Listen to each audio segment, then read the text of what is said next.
नमस्कार दोस्तों, CSC help shop में आपका स्वागत है।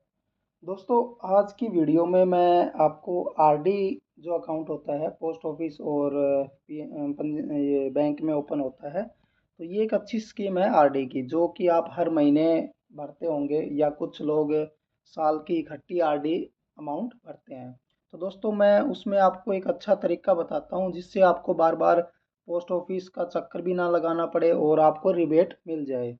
दोस्तों, मान लो आप महीने की 4,000 रुपये की आरडी ओपन करवाते हैं हर महीने की, और आप 5 साल के लिए होती है ये अकाउंट जो है, ये 5 साल के लिए होता है। तो आपको 5 साल में 60 मंथ हो गए, 60 मंथ ये भरनी पड़ेगी दोस्तों। तो आपको हर महीने पोस्ट ऑफिस जाना पड़ेगा, फार्म भरना पड़ेगा और ये पैसा जमा करके आना पड़ेगा। यदि किसी मंथ आप भूल गए या आप अवेलेबल नहीं है या आप बीमार हो गए, कुछ भी हो गया, तो आपको लेट फीस लगनी तय है। तो दोस्तों, इन सब चीज़ों से बचने के लिए हमें स्मार्ट तरीके से आरडी करनी चाहिए, ताकि हमें कुछ दो पैसे बचें भी और हमारा समय बर्बाद ना हो, ताकि अच्छे से हम इसको चला पाएँ। तो दोस्तों, मान लो आप 4,000 रुपये महीने की ओपन कर रहे हैं एक आरडी, तो आप टोटल डिपॉजिट जो करेंगे वो 2,40,000 रुपये हो गया। आप हर महीने जमा करने जाएंगे मंथली के हिसाब से। तो इंटरेस्ट रेट आज के दिन जो है वो 6.7% है। तो 4,000 के हिसाब से आपको 5 साल के बाद जो इंटरेस्ट मिलेगा वो है 45,463 रुपये 23 पैसा। और आपका जो टोटल अमाउंट जो मिच्योर होके जो आपको मिलेगा विद ब्याज के साथ, वो मिलेगा 2,85,463 रुपये 22 पैसा। तो ये आपको टोटल 5 साल के बाद मिलेगा आरडी का टोटल अमाउंट। और उसके बाद आपको एक ऑप्शन मिलता है, यदि 5 साल हो गए हैं आपके आरडी को, तो आप 5 साल और आगे बढ़ा सकते हैं।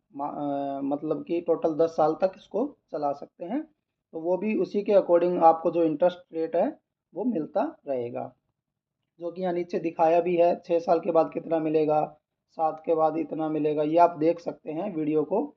आप रोक करके एक बार देख सकते हैं, ये 10वीं साल तक का दिखाया हुआ है। और नीचे जो है ये इंटरेस्ट रेट दिखाया है। यदि आप आज के दिन करते हैं तो 2025-26 का जो इंटरेस्ट है वो 1,475 रुपये 95 पैसे मिलेगा। और 26-27 वाली जो फाइनेंशियल ईयर होगी उसमें 4,894 रुपये। 27-28 में आपको 85,128, ये टोटल 2031 तक चलेगी, जो कि दिखाया हुआ है। तो मैं आज जो ये वीडियो बनाने का जो मकसद है वो है कि आप महीने की ना करके आप इकट्ठी साल की आरडी करें, ताकि आपको बार बार चक्कर ना लगाना पड़े पोस्ट ऑफिस का, और आपकी भूल चूक के बाद कोई लेट फीस भी ना देनी पड़े, आपको कोई नुकसान ना हो फाइनेंशियली। तो मैं बताऊंगा आप साल की इकट्ठी करें। उसमें साल की इकट्ठी करने पे क्या है कि सरकार जो है वो भी आपको रिबेट देती है।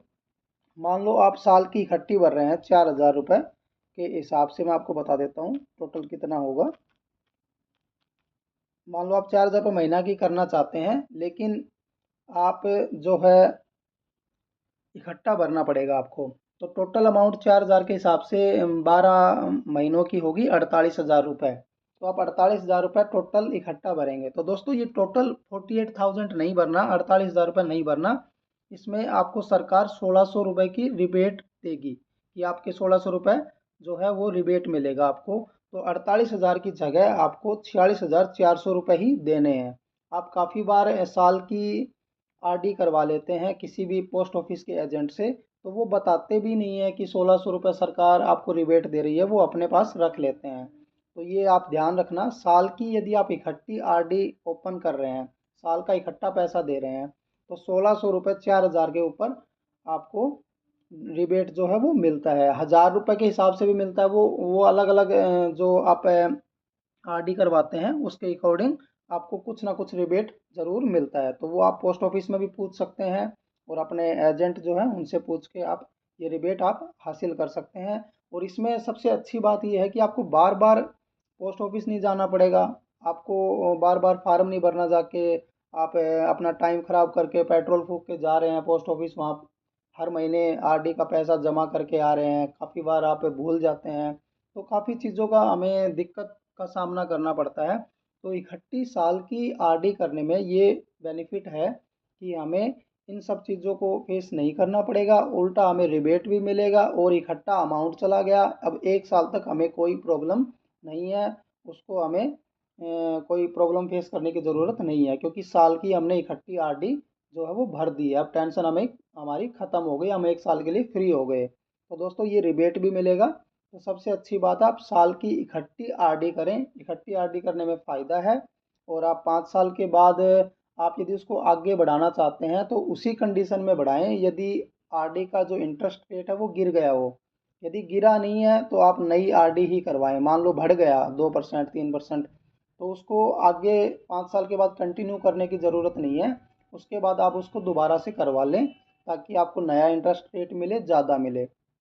और यदि इंटरेस्ट रेट गिर गया हो, मान लो आज 6.7 है और 5 साल के बाद वो 5.5 हो गया, तो इसको आप 10 साल चलाने में फ़ायदा होगा आपको, वहाँ पर आपको बेनिफिट है। तो इस प्रकार से आप रिबेट लें और अपनी आरडी जो है वो करवा लें, क्योंकि ये एक छोटी बचत है। तो धीरे धीरे अमाउंट डाल के हमें बेनिफिट होता है, जो हमारी बड़ी पूंजी इकट्ठी हो जाती है बाद में 5 साल बाद। वो पूंजी हम कहीं भी यूज कर सकते हैं, मकान बनाने में या कुछ किसी भी काम में, पढ़ाई में, किसी में भी यूज हो सकती है। तो धन्यवाद दोस्तों, आप इस वीडियो में आप समझे होंगे रिबेट वाला, तो इसका क्या फ़ायदा है। धन्यवाद। हर हर महादेव।